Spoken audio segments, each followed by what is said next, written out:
Batman vs Superman, A Origem da Justiça é o filme que marca o primeiro encontro nas telas do cinema do Homem de Aço com o Cavaleiro das Trevas. Isso é um acontecimento e tanto, porque além de ser algo inédito nesse tipo de mídia, vai servir como pontapé inicial para todo o universo DC nos cinemas a partir de então. Mas eu não tô aqui para discutir quem é o mais forte, quem é o mais apelão, ou se a Guerra Civil da Marvel vai ser melhor, não. No vídeo de hoje a gente vai conversar um pouco sobre obras que serviram ou podem ter servido de inspiração para os roteiristas Chris Terrio e David Goyer e para o diretor do filme Zack Snyder. Sim, vocês acham mesmo que tudo que vocês vão ver lá no filme é ideia nova?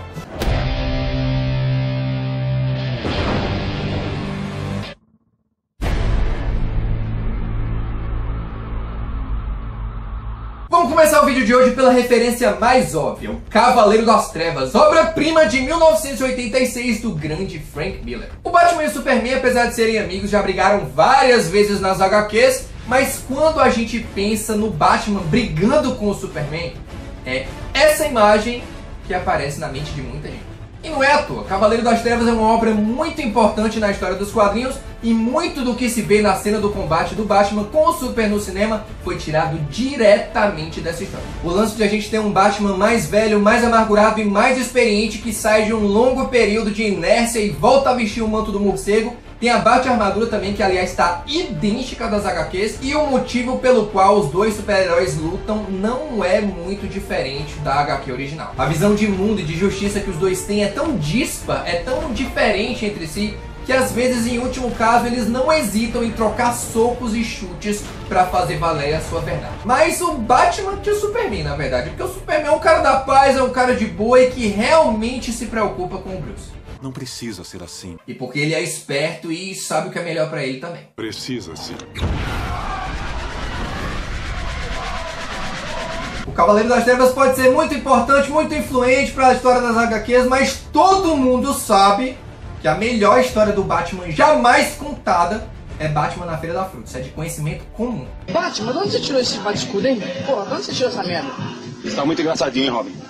Lógico que foi do c... Podia ser mais da onde?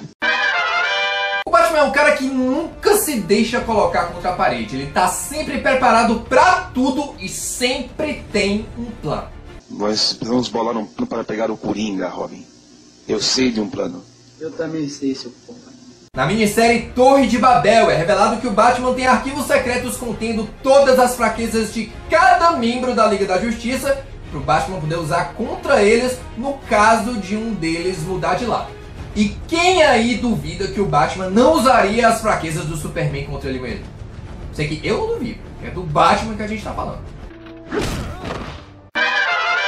Em uma das cenas mais legais do filme, o Batman tem um pesadelo onde o Superman governa a Terra com um punho de ferro. Aliás, não, punho de ferro não, punho de ferro é da outra, Onde ele governa o que sobrou da Terra com mão de ferro, sendo um mero lacaio do Darkseid, que pra quem não sabe é um dos vilões mais poderosos e perigosos de todo o universo DC. Mas a gente já viu algo parecido acontecer nos quadrinhos. Um bom exemplo disso é a história Entre a Foice e o Martelo, escrita pelo Mark Miller, o mesmo criador de Kick-Ass.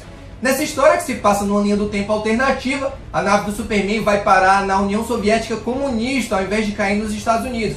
E aí o Superman é criado como comunista e se torna um tirano louco que sai pelo mundo impondo a visão do comunismo a todas as pessoas e fazendo lavagem cerebral em qualquer um que não concorde com ele, sem um pingo de peso na consciência. Outra história é que o Superman vira um déspota que governa o mundo também se passa em um universo paralelo e se chama Execution 2001.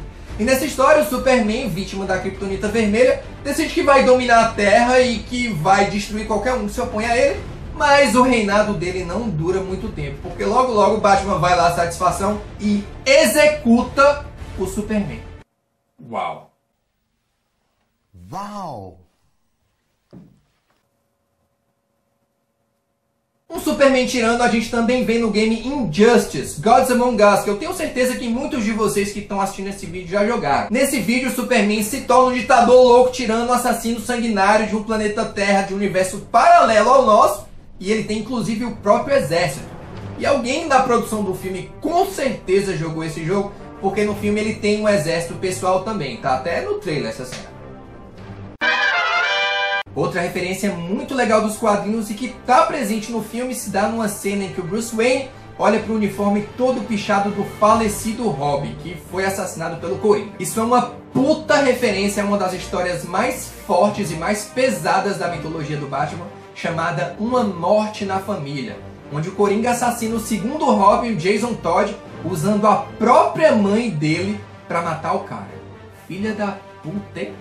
É uma referência fortíssima para agradar qualquer fã de quadrinhos e qualquer admirador da mitologia do Homem-Morcego.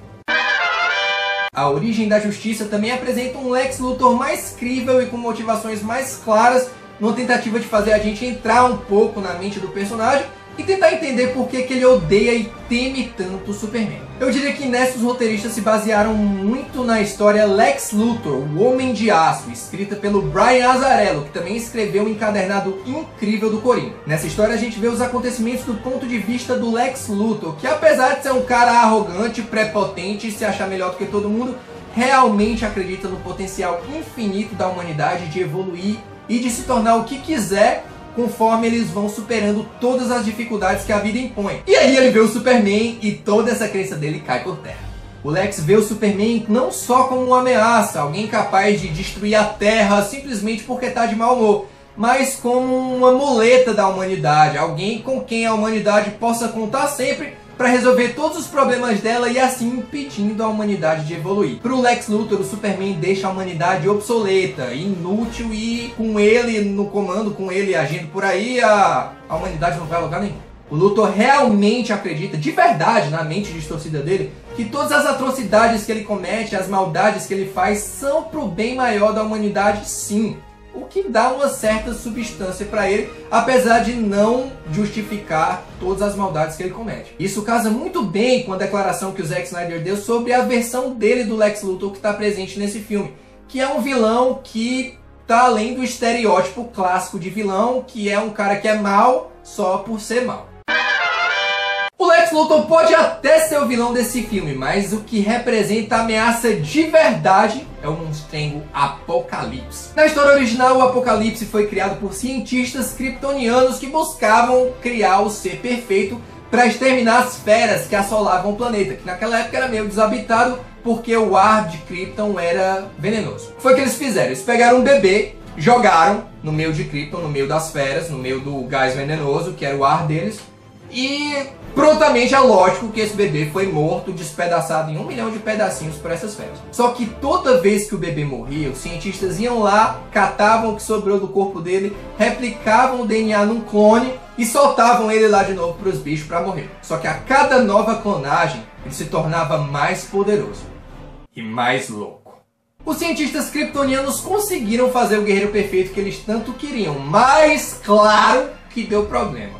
A criatura se voltou contra os criadores, matou todo mundo, saiu de Krypton, foi para o espaço e continuou o rastro dele de morte, sangue, ódio e destruição pelo universo afora. Até finalmente ser derrotado, ser jogado no espaço para ficar à deriva, onde ele ficou vagando por muito tempo até cair na Terra. O resto é história. A HQ A Morte do Superman, onde o Apocalipse mata o herói no meio da cidade de Metrópolis, foi criado por uma equipe de desenhistas e roteiristas que queriam alavancar as vendas das HQs do Homem de Aço, que naquela época estavam bem fraquinhas. E deu muito certo. A Morte do Superman vendeu muito, ganhou destaque mundial. Eu lembro inclusive de assistir um Jornal Nacional e um Fantástico, onde eles falavam sobre esse acontecimento da morte do Superman como se fosse uma coisa que tivesse acontecido no mundo real mesmo. A Morte do Superman também ganhou um game para Mega Drive e Super Nintendo que contava a mesma história dos quadrinhos.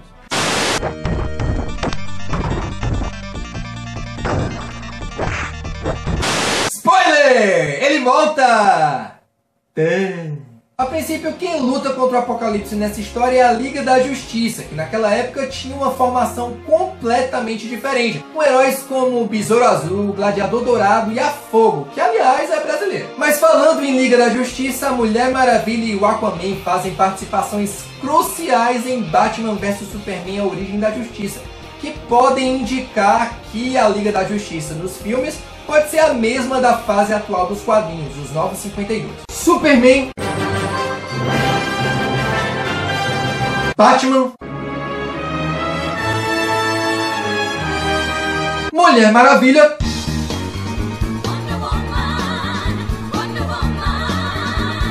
Flash. Lanterna Verde.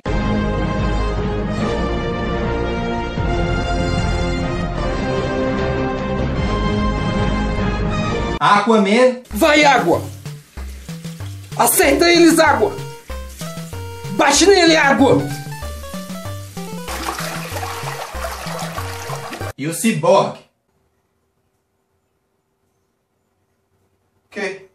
Em sua primeira grande saga depois do reboot da DC de 2011, chamada Origins, os membros da Liga da Justiça, que até então não se conheciam e só tinham ouvido falar uns dos outros, são obrigados a se unir para fazer frente à invasão do Darkseid e seus parademônios que vieram escravizar o planeta Terra. Tá aí um ótimo vilão pro cinema que facilmente rivaliza com o Thanos no universo Marvel e seria muito legal ver ele na tela grande.